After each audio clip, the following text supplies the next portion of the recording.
महसूलचा महाभ्रष्टाचार, बिलोलीत रेती माफिया आणि तहसीलदारांची जुगलबंदी उघड.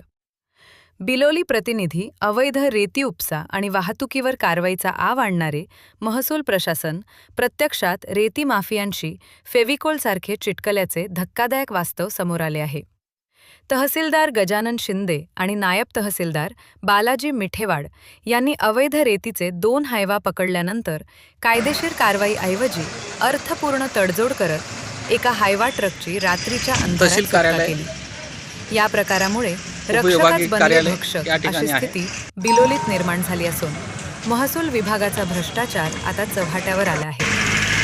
23 फेब्रुवारी 2026 रोजी सायंकाळी 6:30 वाजता नायब तहसीलदार बालाजी मिठेवाड यांच्या पथकाने विना इनव्हॉइस आणि ओव्हरलोड रेतीची वाहतूक करणारे 2 12-चाकी हायवा MH26CH 4112 आणि MH24CA 7727 पकडले.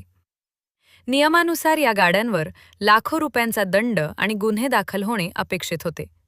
मात्र प्रशासकीय खुर्चीचा वापर लोकसेवेसाठी करण्याऐवजी स्वतःच्या खिशासाठी करणाऱ्या अधिकाऱ्यांनी तडजोडीचे राजकारण सुरू केले. या भ्रष्टाचाराचा पुरावा शोधण्यासाठी तक्रार